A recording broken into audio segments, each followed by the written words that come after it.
4 August বুধবার রাত 8টায় অনিমেষ করা সিটি স্পিকে জানিয়ে দিচ্ছি শিরোনাম। বনানীর বাসা থেকে চিত্রনায়িকা পরিমণিকে আটক করেছে র্যাব, বিপুল পরিমাণ মদ জব্দ।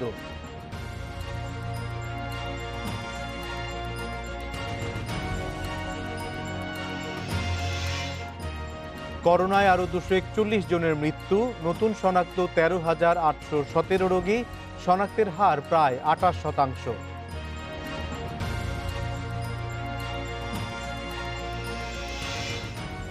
সিরিজের দ্বিতীয় টি-20 জিততে বাংলাদেশের সামনে লক্ষ্য 122 রান, মুস্তাফিজ শরীফুলের নিয়ন্ত্রিত বোলিং।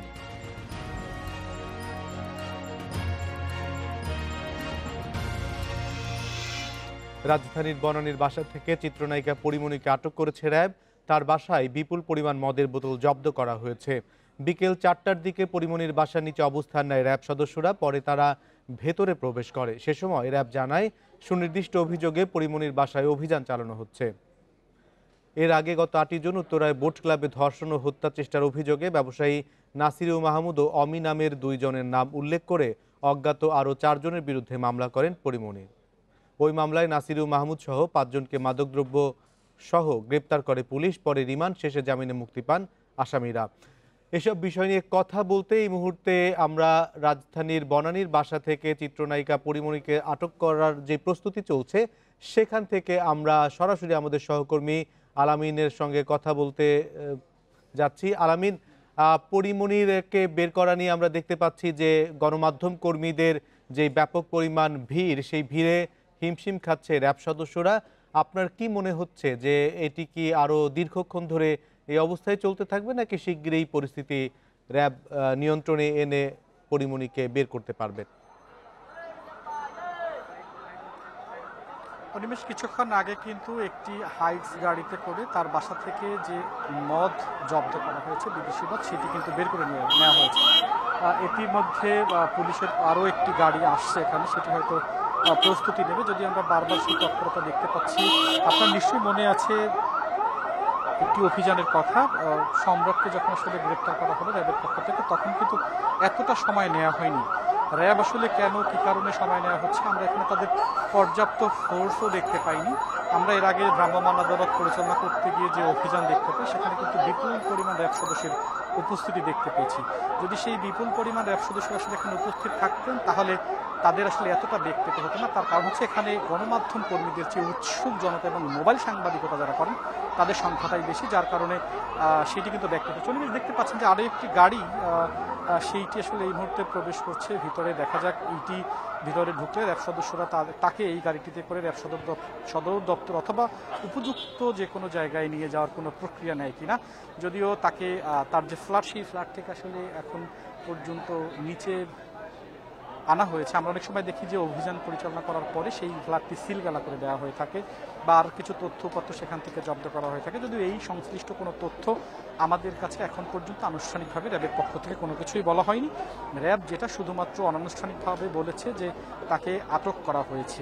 কেন আটক করা হয়েছে তার জবাবে তারা যেটি বলছেন যে তার বাসা থেকে বিপুল পরিমাণ বিদেশি মদ জব্দ করা হয়েছে এবং পাশাপাশি তার বাসায় একটি মিনিবার রয়েছে যেটি বাংলাদেশের আইনে কভার করে না, এই জন্যই তাকে আসলে আটক করা হয়েছে।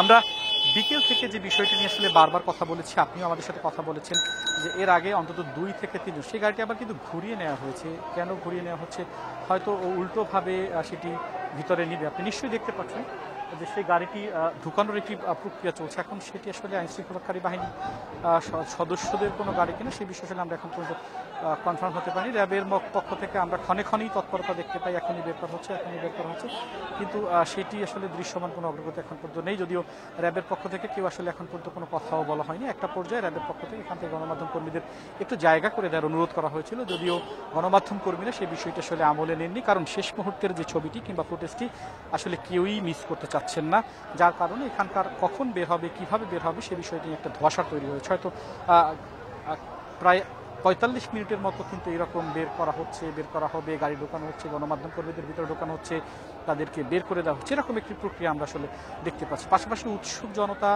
যেটি ছিল আগে, সেই উৎসুক জনতাও কিন্তু অনেক অংশেই কমে গিয়েছে। এখন যারা আসলে অফিস ফেরত তারা এখানে কেউ কেউ দাঁড়িয়ে একটু ভিডিও করার চেষ্টা করছেন, যার কারণে এখানের একটু জটলা তৈরি হয়েছে এবং সেই জটলার কারণে বেসমেন্টে মূলত সাংবাদিকরা রয়েছেন, এর বাইরের যারা গেটে রয়েছেন এরা কিন্তু বেশিরভাগ উৎসুক জনতা, যার কারণে তাকে বের করতে কিছুটা ব্রেক পেতে হচ্ছে। যেটা বলছিলাম যে আসলে ঠিক কিভাবে কোন প্রক্রিয়া তাকে বের করা হবে এইটা র্যাবের পক্ষ থেকে আমাদের গণমাধ্যম কর্মীদের কোনো কিছুই বলা হয়নি। প্রচণ্ড গরম ভিতরে, সেখানে তাকে ফ্ল্যাট থেকে নামিয়ে সামনে ওখানে একটি জায়গা রয়েছে গ্লাস দিয়ে ঘেরা, আর সেখানে তাকে রাখা হয়েছে। আমরা যতটুকু সহকর্মী মাসুদুর রহমান তিনি একদম ঘটনাস্থলে আছেন, তার কাছ থেকে আসলে যতটুকু শুনছি সেই তথ্যটুকুই আসলে জানিয়েছি। এর বাইরে গত 8 জুনের যে ঘটনা, সেই ঘটনার পরেও আসলে এখানে সংবাদ সংগ্রহ করতে এসেছিলাম এবং সেখানে দেখেছি তার বাসাটি একদমই ওয়েল প্রোটেক্টেড একটি বাসা, অর্থাৎ তার বেশ কয়েক দফা নিরাপত্তা বলয় রয়েছে এবং সেটি ভেদ করে আপনাকে ভিতরে প্রবেশ করতে হবে। সেটি তিনি আসলে বিকেলের নাগাদ 4টার দিকে যখন গণমাধ্যমে, বিশেষ করে সামাজিক যোগাযোগের মাধ্যম, সেই মাধ্যমে যে তিনি বেশ কিছু অভিযোগ করেছেন তার বাসায় ডাকাত পড়েছে, ভিতরে নিচের গেট ভেঙে তারা উপরে উঠছেন, পরিচয় দিচ্ছেন না, বারবার কলিং বেল চাপছেন, এটা টর্চার, আমি মরে যাব কিন্তু লাইফ থামবে, এরকম নানা কথাবার্তা আসলে আমরা দেখেছি। যদিও তার গেট ভেঙেছে কিনা সেই রকম কোনো আলামত আমরা এখানে পাইনি। তিনি আসলে একটি সহানুভূতি অর্জনের চেষ্টা করছেন, এর আগের বার যেমনটা করেছিলেন ধর্ষণ, যদিও সেটি আসলে বিচারাধীন এখন পর্যন্ত, সেই বিষয়ে আসলে মন্তব্য। সুলতানা জাহান মিতু আছেন পরিমণির বাসার ভেতরে। মিতু, আপনি সেখানে কি দেখতে পাচ্ছেন? আমরা যেই মাইক্রোবাস একটি বের হয়ে যেতে দেখেছি, সেখানে কিছু বিদেশি মদের বোতল সহ বেশ কিছু অবৈধ দ্রব্য পেয়েছি। এছাড়া পরিমণির বাসা থেকে আর কি পাওয়া গেছে, আপনি কিছু জানতে পেরেছেন কিনা? এখন পর্যন্ত কিন্তু আসলে জানা যায়নি যে আর কি পাওয়া গিয়েছে, যত কিছু আলামত দিতে আমরা এখন পর্যন্ত জানি বিপুল পরিমাণ মদ উদ্ধার করা হয়েছে। এর আগে যে গাড়িটি আমরা স্ক্রিনে দেখিয়েছিলাম, সেই গাড়িটিতে করে কিন্তু সেই মদগুলো এখান থেকে নিয়ে যাওয়া হয়েছে। সবাই ধারণা করছিল যে সেই গাড়িতে পরিমণিকে উঠিয়ে নিয়ে যাওয়া হবে। আর এখন এখানে পরিমণির বাসা নিচে যে গাড়ি পার্কিং এরিয়া আছে, এখানে আমরা গণমাধ্যম কর্মী সহ অন্যান্য অবস্থান আছে, যদিও এখন আগের তুলনায় অনেক কম হয়েছে।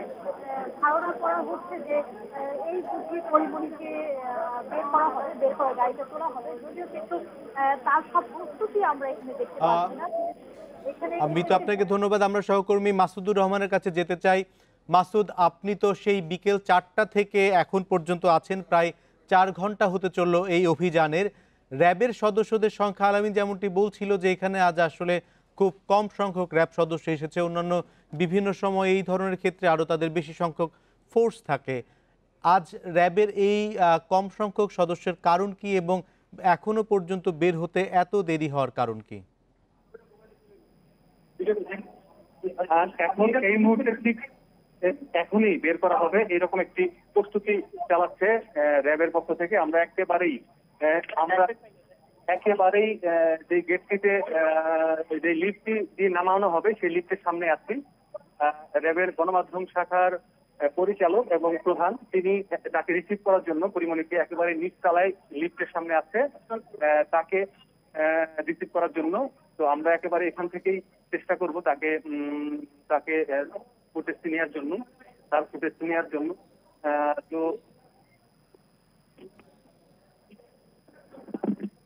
এখন পর্যন্ত র্যাবের পক্ষ থেকে কিছু বলেছে তারা আমাকে আটকের তাদের সংখ্যাটি বাড়বে আরো।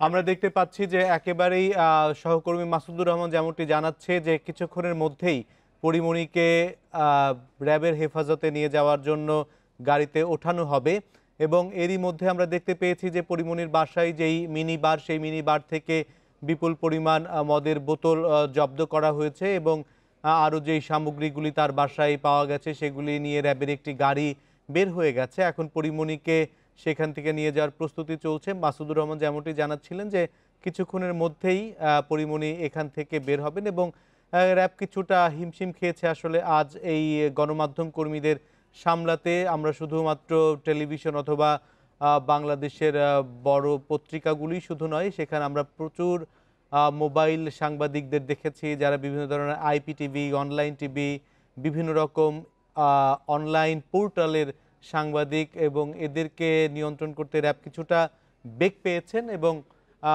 এখন একটু কিছুটা জায়গা করে দেওয়া হয়েছে, যে জায়গার মধ্য দিয়ে পরিমণিকে নিয়ে যেই গাড়িটি বের হবে সেই গাড়িটিকে আমরা দেখতে পাচ্ছি যে মনে হচ্ছে যে পরিমণিকে বের করা হচ্ছে। র্যাবের সদস্যদের দেখতে পাচ্ছি যে তারা পরিমণিকে নিয়ে তারা অগ্রসর হচ্ছেন। আমরা দেখতে পাচ্ছি আজ বিকেল 4টা থেকেই পরিমণির বাসায় অভিযান চালায় র্যাবের সদস্যরা এবং সেখানে তার বাসা থেকে প্রায় অর্ধ শতাধিক বোতল মদ উদ্ধার করা হয় এবং আমরা সহকর্মী মাসুদুর রহমান রয়েছেন সেখানে। মাসুদুর রহমান, আপনি কি দেখতে পাচ্ছেন? তাকে বের করে গাড়িতে তোলা হলো এবং সেই গাড়িতে করেই এখন গাড়িতে করে তাকে এখনো গাড়িতে তোলা সম্ভব হয়নি। গণমাধ্যম কর্মীরা তাকে ঘিরে রেখেছে, গাড়ির দরজা পর্যন্ত পৌঁছেছে, ভেতরে প্রবেশ করানো হলো এবং এখন গাড়িটি স্টার্ট দেওয়া হয়েছে এবং গাড়িটি চলে গেল র্যাব সদর দপ্তরের উদ্দেশ্যে। র্যাব সদর দপ্তরের উদ্দেশ্যে গাড়িটি এই মুহূর্তে যে বনানীর বাসভবন, সেই বনানীর বাসভবন থেকে চলে গেল। তো এই ছিল এই যে প্রায় 3 ঘন্টার যে রুদ্ধশ্বাস অভিযান, সেই রুদ্ধশ্বাস অভিযান। এই অভিযানের পরে 3 ঘন্টার বেশি সময়ই আমরা ধরতে পারি যে প্রায় 4:15 4:30 থেকে শুরু করে রাত 12:15 পর্যন্ত, রাত 8:15 পর্যন্ত এই অভিযানটি চলল, প্রায় 3.5 ঘন্টা 4 ঘন্টার কাছাকাছি সময় ধরে। এবং মাসুদুর রহমান, এখন কি র্যাবের পক্ষ থেকে কেউ কথা বলবেন কিনা?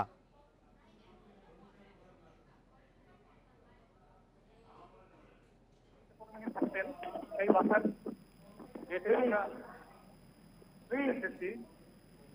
এবং সেই বাসাটি হয়তো বা অল্প কিছু সময়ের মধ্যেই খুবই সিলগালা করা হবে।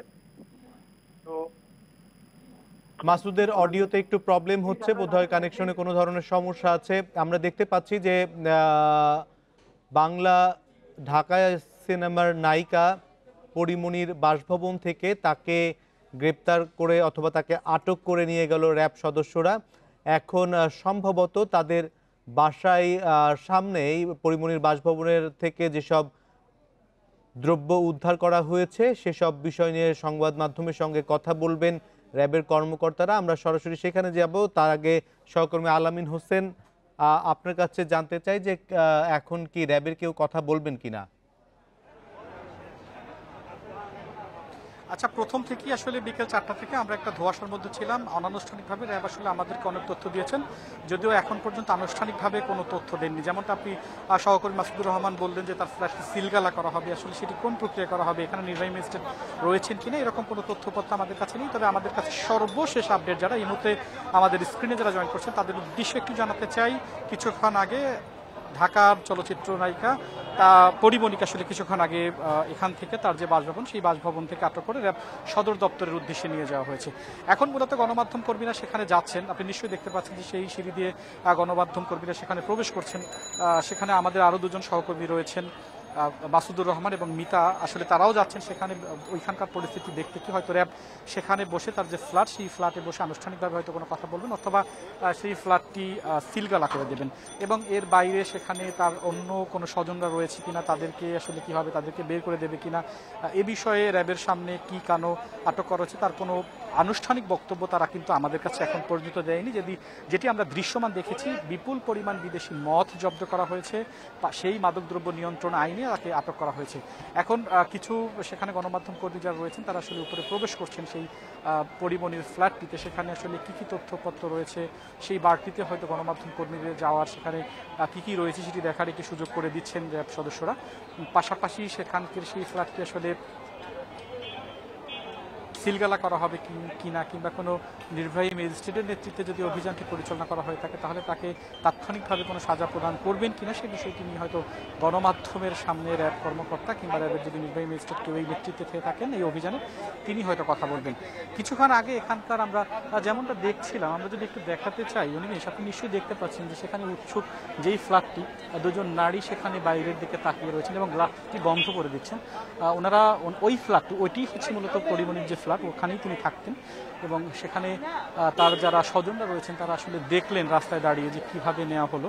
গণমাধ্যমের কর্মীদের উৎসব জনতারও ভিড় কিছুটা কমছে, উপরে কিছু কিছু গণমাধ্যম সেখানে যাচ্ছেন তার সেই ফ্ল্যাটটিতে আসলে তিনি কীভাবে থাকেন, এটির ভাড়া আসলে কে প্রদান করেন।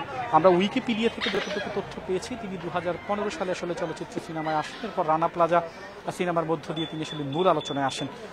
যতটুকু তথ্য আমাদের কাছে রয়েছে এই অল্প কয়েক বছরের কেরিয়ার, 2015 সাল যদি আপনি হিসাব করেন তাহলে মাত্র 6 বছরের কেরিয়ারে তিনি এত বিত্ত বৈভব, কীভাবে দামি গাড়িতে ফুলে ফেপে উঠলেন সে বিষয়টিও হয়তো গোয়েন্দা পুলিশ যারা রয়েছেন তারা আসলে খতিয়ে দেখবেন। এর বাইরে আমরা আসলে এখানকার গণমাধ্যম যারা বিনোদন বিটের সাংবাদিক রয়েছেন তাদের কাছে জানতে চেয়েছিলাম যে তিনি চলচ্চিত্র অঙ্গনের আমাদের যে জাতীয় পুরস্কার সেই পুরস্কার পেয়েছেন কিনা। সেই সম্পর্কে সুস্পষ্ট কোনো তথ্য আসলে আমাদের কাছে নেই যে তিনি জাতীয় পুরস্কার পেয়েছেন কিনা। নানান রকম তথ্যপত্র আসলে আমাদের কাছে রয়েছে, র্যাবের পক্ষ থেকে সুনির্দিষ্ট অভিযোগের কথা বলা হয়েছে। এর বাইরে হয়তো যেই মদ জব্দ করা হয়েছে সেখানে তিনি মাদকদ্রব্য নিয়ন্ত্রণে তার বিরুদ্ধে মামলা করা হবে। এর বাইরে তথ্যর উপত্যি তিনি আসলে মিথ্যা তথ্য ছড়িয়েছেন, বিশেষ করে ফেসবুকে তিনি বলেছেন যে তার বাসায় ডাকাত পড়েছে, গেট ভেঙে উপর ঢুকছে, এরকম একটি মিথ্যা তথ্য দিয়ে তিনি সহানুভূতির চেষ্টা করেছেন ডিজিটাল প্ল্যাটফর্ম। হয়তো সেই ডিজিটাল নিরাপত্তা আইনেও তার বিরুদ্ধে মামলা হতে পারে, আমরা ধারণা করছি। যদিও এই বিষয়টি আসলে এখন র্যাব বাদী হয়ে মামলা করবে না পুলিশ বাদী হয়ে মামলা করবে সেটি বিষয়। যদিও র্যাব সদর দপ্তরে তাকে নেওয়া হয়েছে, প্রাথমিকভাবে র্যাব তাকে জিজ্ঞাসাবাদ করবে। এরপর যেহেতু একটি থানা বনানী থানার মধ্যে রয়েছে, বনানী থানার কাছে পুলিশের কাছে হস্তান্তর করলে পুলিশ হয়তো যৌক্তিক একটি সময় এবং যেই আইন মোতাবেক যে সময় সেই সময় পরে তাকে আদালতে হস্তান্তর করবে। অনিমেষ হোসেন, আপনাকে অনেক ধন্যবাদ। 7 দিনে 1 লাখ করোনা রোগী শনাক্তের মধ্য দিয়ে দেশে মোট আক্রান্তের সংখ্যা 13 লাখ ছাড়ালো। মৃত্যু হয়েছে আরও 241 জনের। এতে মোট প্রাণহানি দাঁড়ালো 21,638 জনে। করোনা পরিস্থিতি ও লকডাউন নিয়ে কথা বলতে উত্তরা থেকে আমাদের সঙ্গে আছেন করোনা বিষয়ক জাতীয় পরামর্শ কমিটির সদস্য এবং স্বাধীনতা চিকিৎসক পরিষদ সাচিপের সভাপতি অধ্যাপক ডাক্তার ইকবাল আসলান। আমরা যতটুকু দেখতে পাচ্ছি যে এখন পর্যন্ত সরকারের পক্ষ থেকে যতটুকু জানতে পেরেছি যে আগামী 10 তারিখ পর্যন্ত এই কঠোর বিধিনিষেধ বা লকডাউন বাড়ানো হচ্ছে, কিন্তু আজ আমরা রাস্তার পরিস্থিতি যা দেখতে পাচ্ছি শুধুমাত্র বাস ছাড়া প্রায় সব ধরনের গাড়ি চলছে এবং গাড়ির সংখ্যা অনেক বেড়েছে। সাধারণ মানুষের মধ্যেও খুব বেশি এই বিধিনিষেধ মানার প্রবণতা আমরা দেখতে পাচ্ছি না। তাহলে এই লকডাউন কতখানি কার্যকর হবে? ধন্যবাদ। আসলে বিষয়টা হচ্ছে যে লকডাউনের সেটা আমরা দেখতে পাই যে বিভিন্ন সময় আমাদের বিভিন্ন রকমের অ্যানাউন্সমেন্ট আসে, ঘোষণা আসে। এই ঘোষণার ফলে যে আপনার যেটাকে বলে যে সিরিয়াসনেস আসলে লকডাউনের প্রতি সাধারণ মানুষের, সেই জিনিসটা আমার মনে হয় মনস্তাত্ত্বিক বিষয়। তো মনস্তাত্ত্বিক বিষয়ের জায়গাটায় মনে হয় তাদেরকে প্রভাবান্বিত করে যে না, তাহলে পরে বিষয়টা এত সিরিয়াস কিছু না। এটা একটা। আর একটা হচ্ছে যে আমরা যে আপনার লকডাউন করেছি ঠিকই, কিন্তু যে বিকল্প কিছু ব্যবস্থা যেগুলো ধরেন যে আমরা অফিস খোলা রেখেছি, বিভিন্ন ধরনের যে বেসরকারি সংস্থা বা অফিস আদালত খোলা আছে, সে সমস্ত জায়গায় যারা যাতায়াত করবেন, যাদের গাড়ি আছে তারা তো অবশ্যই সে গাড়ি ব্যবহার করবেন, এবং যাদের গাড়ি নেই তারা আসলে খুব কষ্টের মধ্যে আছে, বিপদের মধ্যে আছে। বিভিন্ন রকমের আসলে জটিল একটা যে আপনার বিষয় হয়ে দাঁড়িয়েছে যে আপনার এই লকডাউন, এবং এর ফলে হচ্ছে যে আমরা কিন্তু সেরকম দীর্ঘদিন ধরে লকডাউন দেখেন আমাদের সেই এপ্রিল থেকে শুরু হয়েছে, আজকে হচ্ছে অগাস্ট মাস, আমরা থেকে থেকে লকডাউন করছি, বিভিন্ন নামে লকডাউন করছি, কিন্তু সেই লকডাউনের যে সফলতা, সেই সফলতার মুখ আমরা দেখতে পাচ্ছি না। এইগুলা হচ্ছে যে এই কারণেই দেখতে পাচ্ছি না। আমরা লকডাউনের যে পরিস্থিতি দেখছি, একই সঙ্গে আমরা দেখতে পাচ্ছি যে প্রতিদিনই প্রায় 200-র উপরে মানুষ মারা যাচ্ছেন বাংলাদেশে। একদিনে 241 জনের মৃত্যু আজ আমরা দেখতে পেয়েছি এবং শনাক্ত আমরা দেখতে পেয়েছি যে 13 লাখ ছাড়িয়েছে, অর্থাৎ অবস্থা খুবই খারাপ। হাসপাতালগুলিতে আইসিইউ পাওয়া যাচ্ছে না। এমন পরিস্থিতি আর কতদিন চলতে পারে?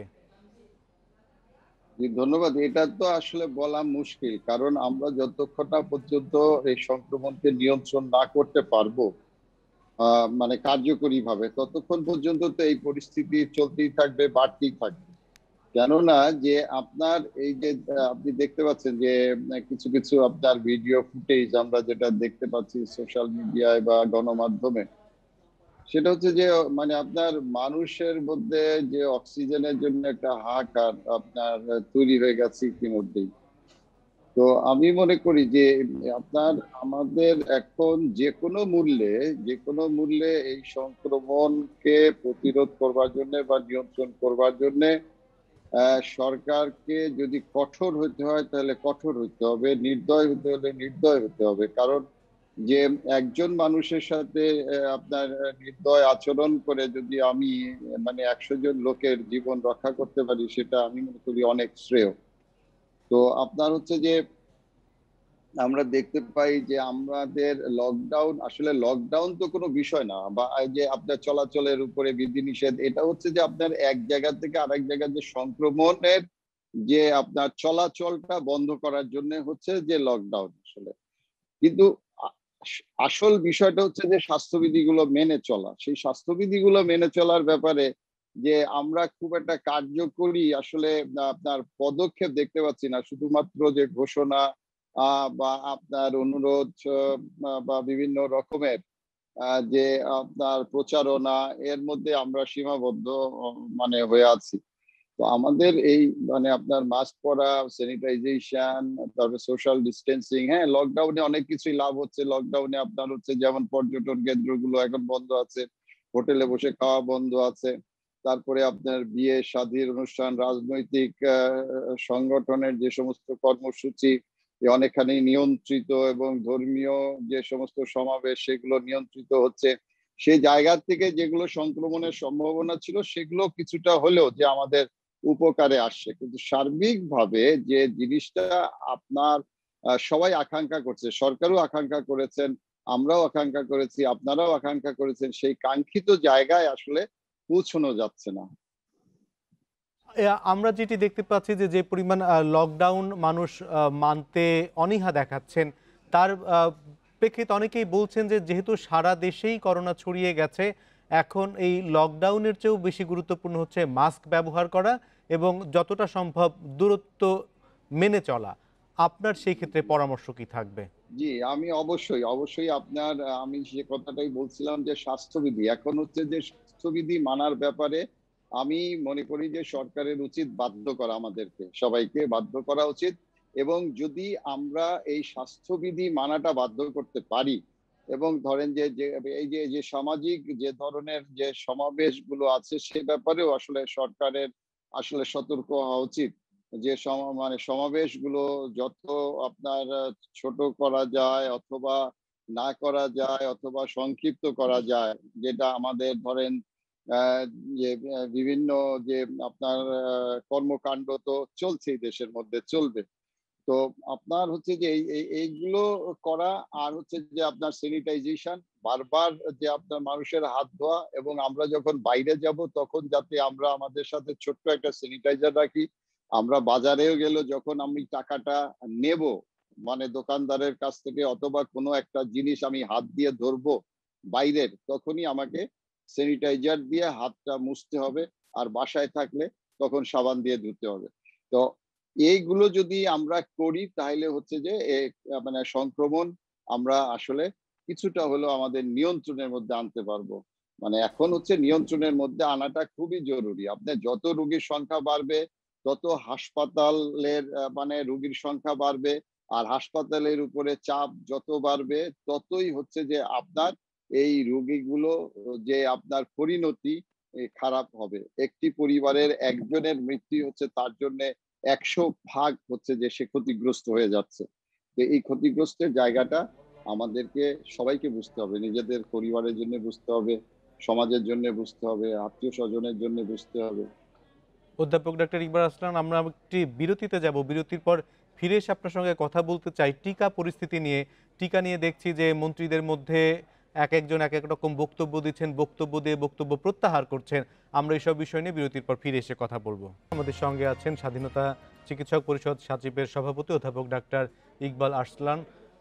আমরা যেই খবরগুলি নিয়ে একটু মাঝে মাঝেই নানা ধরনের বিভ্রান্তও হই, মুক্তিযুদ্ধ বিষয়ক মন্ত্রী তিনি বলছিলেন যে 11 তারিখ থেকে যাদের বয়স 18 উপরে তারা যদি টিকা না নেন, করোনার ভ্যাকসিন না নেন, তাহলে তাদের বিরুদ্ধে ব্যবস্থা নেওয়া হবে। পরবর্তীতে তিনি আজ আবার তাদের সেই বক্তব্য প্রত্যাহার করেছেন। এটি নিয়ে নানা ধরনের বক্তব্য আমরা দেখেছি যে তথ্য মন্ত্রণালয় থেকে একটি তথ্য বিবরণী দেওয়া হয়েছে যে এই ধরনের কথা সরকারের পক্ষ থেকে বলা হয়নি, কিন্তু সরকারি মন্ত্রীরাই বলেছেন, অন ক্যামেরা রেকর্ডে আমাদের কাছে সেগুলি ছিল। তো যখন এই দেশের আমরা খুব বেশি সংখ্যক মানুষকে টিকা দিতে পারিনি, তখন মন্ত্রীদের কাছ থেকে এরকম কথা কি আসা উচিত কিনা? জি, ধন্যবাদ। আসলে বিষয়টা হচ্ছে কি যে এখন হচ্ছে যে কোভিড এই অতিমারিতে আপনার এই সংক্রমণ নিয়ে আমাদের মধ্যে একটা প্রতিযোগিতা আছে, যে প্রতিযোগিতাটা হচ্ছে যে আমরা যে আপনার যে মানুষের সামনে যে নিজেদের ক্রেডিবল করার বিষয় একটা আছে, যে মানে যে যত বেশি আসলে তথ্য দিতে পারে। তো এইখানে হচ্ছে যে আপনার মাননীয় মন্ত্রী মহোদয় আসলে যে মুক্তিযুদ্ধ বিষয়ক মন্ত্রণালয়ের দায়িত্বে, এবং তিনি একজন সিনিয়র মন্ত্রী হিসেবে সভাপতিত্ব করেছিলেন। এবং আসলে স্বাস্থ্যের বিষয়টা এত টেকনিক্যাল জটিল বিষয় যে আপনার এটা আসলে স্বাস্থ্যমন্ত্রী বা আমাদের স্বাস্থ্য সচিব এরা যদি কেউ আসলে ব্রিফিং করতেন, তাহলে তার এই মানে মানে আর কি যে আপনার কি বলার নাম, যে তার যে মানে ইসের জায়গাটা মানে মানে থ্রোয়িং এর জায়গাটা আসলে ভুলটা হতো না, যে উনি যে থ্রো করলেন যে স্টেটমেন্টটা, সেটা আপনার ভুল হতো না। তো যাই হোক, সেটা হচ্ছে যে হয়তো উনি মেন করতে চেয়েছেন কি আর কি বলেছেন, সেটার মধ্যেও হয়তো একটা মানে আপনার ভুল বা বিভ্রান্তি থাকতে পারে। থেকে আজকে তো একটি বিবৃতি দিয়ে তার সেই বক্তব্যটিকে আবার প্রত্যাহার করে নেওয়া হয়েছে মন্ত্রীর পক্ষ থেকে। জি, না, যাই হোক, এটা হচ্ছে কি যে আপনার ধরেন যে এই সমস্ত টেকনিক্যাল বিষয়গুলো যার যার যার দায়িত্বের জায়গা থেকে আসলে যদি কাজগুলো করা হয়, তাহলে পারে ভালো হয়, আসলে ভুল ভ্রান্তিগুলো কম হয়। সেজন্য যে চট করে আপনার এই বিষয়গুলো আপনার আরেকজনের পক্ষে আশ্বস্ত করে সেটাকে আপনার ট্রান্সলেট করা ডিফিকাল্ট আসলে। আমরা যেটি দেখতে পাচ্ছি যে 7 তারিখ থেকে অনেকেই যারা রেজিস্ট্রেশন করতে পারেনি তারা শুধুমাত্র তাদের ন্যাশনাল আইডি কার্ড অথবা জাতীয় পরিচয়পত্রটি নিয়ে গেলে ইউনিয়ন পর্যায় থেকে পর্যন্ত টিকা দেওয়ার ব্যবস্থা যে সরকার নিয়েছে, এই ব্যবস্থাপনাটিকে আপনি কিভাবে দেখছেন?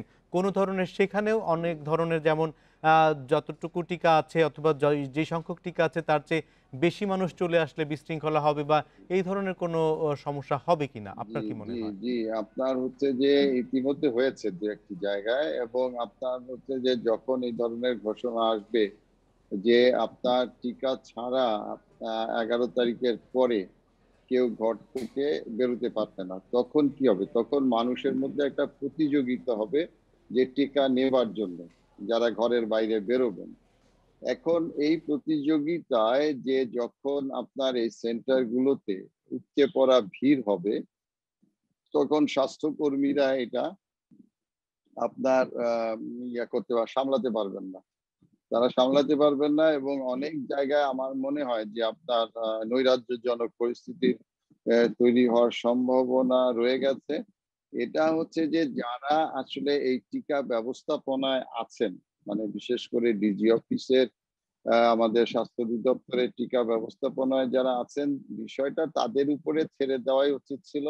তারা যেভাবে এই বিষয়টাকে আসলে বুঝতেন, সামলাতে পারতেন, তারা সেই জায়গাটায় আমার মনে হয় যে অন্যান্য জায়গা থেকে নানান রকম পরামর্শ, নানান রকম বক্তব্য আসার কারণে হয়তো যে আমাদের সাধারণ মানুষ বিভ্রান্ত হয়ে যখন যাবেন, তারা তারা ধারণা করবেন যে আমি যদি টিকা না নেই, তারা তো শুনতে পাচ্ছেন যে 1 কোটি এরকম 26 লক্ষ বা সামথিং লাইক দ্যাট যে আপনার টিকা আছে।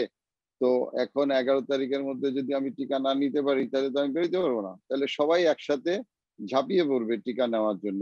এই আশঙ্কাটা আমার কাছে মনে হচ্ছে, এবং এখানে আপনার যেটা বলছিলাম যে আপনার এই টিকাদান কেন্দ্রগুলোতে একটা হুলুস্থুলুস অবস্থা তৈরি হতে পারে। ডক্টর ইকবাল আর্সেনাল, অবশ্যই, এবং আমরা চাইবো যে স্বাস্থ্য অধিদপ্তর বা সংশ্লিষ্ট যারা আছেন তারা নিশ্চয়ই এই বিষয়টি একটু মনোযোগ দেবেন এবং যাতে অব্যবস্থাপনা তৈরি না হয়, টিকা নিতে যেয়ে যাতে হয়রানির শিকার বা অপ্রীতিকর পরিস্থিতি তৈরি না হয় সেটিও নিশ্চিত করা অত্যন্ত জরুরি। আপনাকে অনেক ধন্যবাদ আমাদের সঙ্গে যুক্ত হওয়ার জন্য। সিরিজের দ্বিতীয় টি-20 জিততে বাংলাদেশের সামনে লক্ষ্য 122 রান, জবাবে 4 উইকেট হারিয়ে চাপে স্বাগতিকেরা। এ বিষয়ে আরও জানাতে মিরপুর শেরেবাংলা স্টেডিয়াম থেকে আমাদের সঙ্গে যোগ দিচ্ছেন সহকর্মী জহিরুল ইসলাম। জহির, নিঃসন্দেহে বোলাররা তাদের কাজ ঠিকঠাক মতো করেছে, উইকেট বোলারদের পক্ষে কতটা সাহায্য করছে?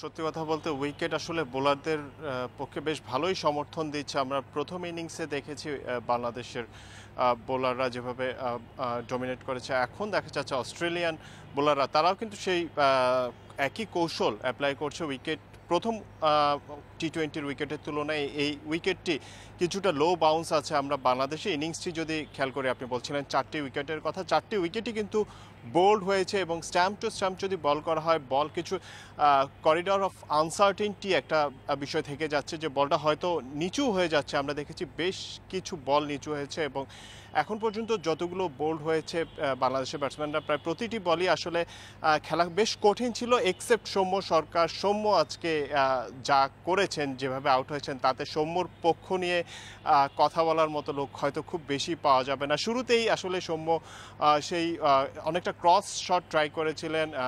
মিচেল স্টার্কের বল ক্রস ব্যাটে খেলা আসলে খুব সহজ বিষয় না, বলটি যখন নতুন থাকে তখন আরও কঠিন। তো সৌম্যর সে আউটটির পর আসলে কিন্তু নাইম এবং সাকিব তারা কিন্তু যেই কৌশলটা প্রয়োগ করার দরকার ছিল সেটা করেছেন, সোজা ব্যাটে খেলেছেন। এই উইকেট আসলে আপনি ব্যাটটা যখনই আড়াআড়ি করবেন তখনই বল নিচু হয়ে যেতে পারে, আনইভেন বাউন্স থাকতে পারে, তখনই কিন্তু আমরা দেখেছি বোল্ডগুলো হয়ে যাচ্ছে। তো সোজা ব্যাটে খেলার যে বেসিক যেই ব্যাকরণ সেটা যারা অনুসরণ করেছে তারাই দেখা যাচ্ছে যে ভালো একটা স্টার্ট পাচ্ছে, মোটামুটি 20-এর ঘরে পৌঁছে গেছেন। তো প্রথম 10 ওভারের খেলা শেষে আজকে বাংলাদেশে যেরকম 60 রানের মতো হয়েছে, বাকি 60 রান বাকি 10 ওভারে করা। তো এই ক্ষেত্রে আসলে মনোযোগটা খুব গুরুত্বপূর্ণ। যে সোজা ব্যাটের কথা বলছি, আজকে অনেক কিছু হচ্ছে, মনোযোগ ধরে রাখা বেশ কঠিন ক্রিকেটে। তবে এখন উইকেটে যারা আছেন ব্যাটসম্যানরা তারা যদি সেই সোজা ব্যাটের টেকনিকটা অ্যাপ্লাই করেন, সোজা ব্যাটে খেলে যান এবং রিকোয়ার্ড রান রেট কিন্তু 6-এর আশেপাশে, যেটা আসলে ইন্ডিকেট করে যদি সিঙ্গেল নিয়েও যদি খেলে যায় বাংলাদেশ শেষের দিকে কিন্তু স্বয়ংক্রিয়ভাবে রান রেটটা ডেথ ওভারে কিন্তু রান রেট বাড়িয়ে নেওয়ার একটা সুযোগ থাকে ব্যাটসম্যানদের সামনে। তো সেই সব বিবেচনায় বাংলাদেশ যে খুব একটা বেকায়দায় আছে সেটা বলবো না। এই উইকেটে আসলে এর চেয়ে ভালো স্টার্ট পাওয়া বেশ কঠিন। উইকেট প্রথমে বলছিলাম জয়ের জন্য টার্গেট মাত্র 122 রান, লো স্কোরিং ম্যাচে ঝুঁকি কিছুটা থাকেই, ব্যাটসম্যানদের তাড়াহুড়া করতে দেখা গেছে এবং এই তাড়াহুড়ার কারণে এখন পর্যন্ত আমাদের 4টি উইকেট পড়ে গেছে। এটি কি খুব বেশি চাপ তৈরি করলো কিনা বাংলাদেশের ওপর? পঞ্চম উইকেটও পড়ে গেল। অনিমেষ, আমি দায়িত্ব নিয়ে বলছি যে প্রথম টি-20-র তুলনায় আজকে বাংলাদেশের ব্যাটসম্যানরা কিন্তু যথেষ্ট পরিণত আচরণ দেখিয়েছেন। সৌম্যর কথা আপনি যদি আলাদাভাবে বিবেচনা করেন, কিন্তু যেটা হচ্ছে এখানে আসলে ব্যাটিং করা কঠিন, দায়িত্ব জ্ঞানহীনতার শব্দটা যদি ব্যবহার করি তাহলে হয়তো কিছুটা অবিচার করা হবে। আসলে এখানে ব্যাট করা কঠিন। অস্ট্রেলিয়ান বোলাররা কিন্তু সেই কৌশল কাজে লাগাচ্ছে এবং শঙ্কার কথা হচ্ছে যে স্টার্ক এবং হ্যাজেলউডের এখনও 3টি ওভার আছে। তো শেষের দিকে ডেথ ওভারে এই 3টি ওভার কিন্তু ক্রুশাল হয়ে যাবে, যেহেতু বল ঠিক কিভাবে বলের আচরণ কোন দিকে যাবে, একটু নিচু হয়ে যাচ্ছে কিনা, এই বিষয়গুলো আনসার্টেনটি থাকে। খুবই আসলে কঠিন একটা পরিস্থিতি ব্যাটসম্যানদের জন্য। সেক্ষেত্রে বাংলাদেশে এখন পর্যন্ত আমরা দেখেছি মাহিদির কথা বলতে হবে, আফিফের কথা হবে, 8 জন ব্যাটসম্যান নিয়ে, আমরা যদি শামীমকে ফুল টাইম ব্যাটসম্যান হিসেবে ধরি, 8 জন ব্যাটসম্যান নিয়ে খেলছে। একেবারে অসম্ভব না অস্ট্রেলিয়া এত সহজে ছেড়ে দেবে ম্যাচ, সেটা নিশ্চয়ই আমরা প্রত্যাশা করতে পারি না। অস্ট্রেলিয়া তাদের সেরাটা দেওয়ার চেষ্টা করবে, তবে বাংলাদেশ যদি বেসিক ব্যাকরণটা যদি অনুসরণ করে, খুব সিম্পল রাখে কৌশলটা, সোজা ব্যাটে খেলে যায় এবং বাজে বল তারা করবে। রাসেল ডোমিঙ্গো কিন্তু প্রথম থেকে সিরিজ শুরুর প্রথম থেকে এই কথাটা বলে আসছেন যে অস্ট্রেলিয়ান পেসার ভালো কথা, কিন্তু তারা মানুষ, তারা বাজে বল করবে, আলগা বল করবে, সেই বলগুলোর জন্য ওয়েট করতে হবে এবং খুব বেশি বাজে বলের জন্য যে ওয়েট করতে হবে সেটা না। আস্কিং গ্রাউন্ডের 6-এর আশেপাশে বাংলাদেশি ব্যাটসম্যানরা যদি সিঙ্গেল স্ট্রাইক রোটেশনে গুরুত্ব দেয়, আমরা দেখেছি মাহিদি আজকে এক্সেপশনাল ব্যাট করছেন, আজ একটু আলগা বল পেলেই তিনি কিন্তু আক্রমণাত্মক হচ্ছেন, বেশ রান 20-এর ঘরে পৌঁছে গেছেন ইতিমধ্যে। তো একেবারে যে রান পাওয়া এখানে অসম্ভব সেটা না, তবে একটু সতর্ক থাকতে হবে, মনোযোগ ধরে রাখতে হবে। জহির ভাই, আপনাকে অনেক ধন্যবাদ আমাদের সঙ্গে যুক্ত হওয়ার জন্য। এই ছিল এডিটর স্পিকে। ইন্ডিপেন্ডেন্ট টেলিভিশনের সব খবর আর বিস্তারিত জানতে চোখ রাখুন ফেসবুক, ইউটিউব এবং টুইটারে। সাথে থাকার জন্য ধন্যবাদ।